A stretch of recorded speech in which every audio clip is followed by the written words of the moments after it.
Hola a todos, en esta ocasión les traigo un video sobre el orden de lectura de Sherlock Holmes. Yo tengo este volumen, esta edición especial en donde vienen todos los relatos escritos por Arthur Conan Doyle sobre Sherlock Holmes. Tiene muchas páginas, es un volumen completísimo de más de 1100 páginas. Hay que pensar que para ponernos en orden, para ponernos a pensar por qué libro comenzar o cómo leer a Sherlock Holmes, hay que saber primero que Arthur Conan Doyle escribió solamente 60 historias sobre el detective. De esas 60 historias, 4 son novelas y 56 son relatos. La idea es leerlo en el orden en que Arthur Conan Doyle lo fue publicando, en orden de publicación. Durante el año Conan Doyle escribía historias pequeñas, escribía partes de las novelas y las publicaba en diarios y en revistas, o relatos que lo iba publicando parte por parte también en revistas. Y a final de año, de esos años, los editores tomaban esas partes y las unían en una novela final o en un compendio de relatos finales. Entonces se fueron originando libros que fueron novelas y libros que fueron compendios de relatos. Y de esos libros son los que se siguen editando hasta hoy. ¿En qué orden leer a Sherlock Holmes? Primero que nada, hay que empezar por la novela Estudio en Escarlata. Es fundamental empezar por Estudio en Escarlata porque en esa novela Arthur Conan Doyle encuentra a los dos personajes principales, que son Sherlock Holmes y el Dr. Watson. Describe la situación en cómo empiezan a trabajar juntos y sin ese conocimiento uno se pregunta en los demás libros por qué trabajan juntos. Bueno, la respuesta está en Estudio en Escarlata. Después de Estudio en Escarlata hay que leer El signo de los cuatro, que también es una novela.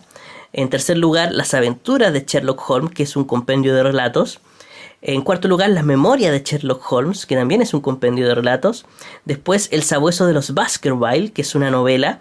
En mi opinión, la mejor novela de Sherlock Holmes, porque al compararla con las otras novelas, en las otras siempre hay dos partes en la novela. Una donde el Dr. Watson y Sherlock Holmes resuelven un caso, y después una segunda parte donde se cuenta la historia del antagonista de la novela, en donde Holmes y Watson no participan. Es como dos novelas diferentes, unidas, pero no tienen continuidad. Entonces es un poco...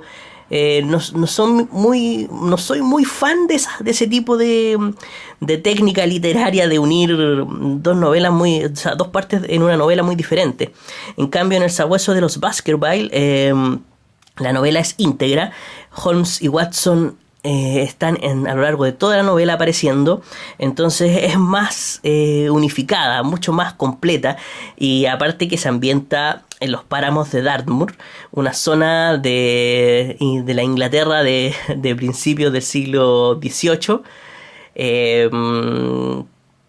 principios del siglo XIX, finales del siglo XVIII, donde se contaban muchos relatos de fantasmas y apariciones.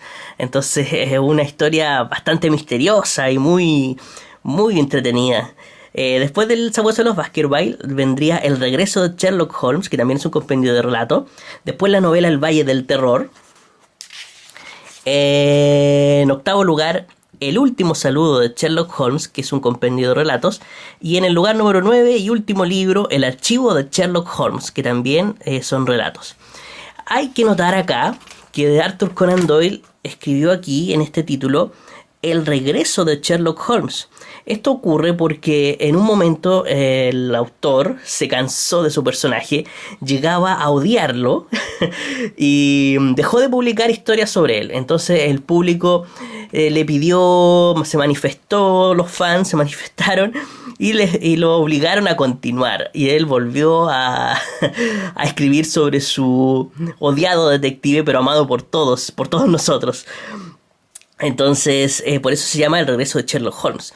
En general, este sería el orden de publicación, el orden de lectura, aunque se puede leer por separado, porque son todas las historias como autoconclusivas. solamente que se van dando como una especie de que la relación de Holmes y Watson va aumentando. Por eso siempre es ideal empezar por Estudio en Escarlata. Pero si quieren un orden de lectura más claro, sería seguir este. Solamente si empiezan a leer las novelas sueltas, puede que hay dos relatos que no hay que leer en desorden, solamente dos. Estos están por acá. Uno es El problema final y La aventura de la casa vacía. El problema final siempre, escúchenme bien, siempre hay que leerlo antes de La aventura de la casa vacía. Es fundamental.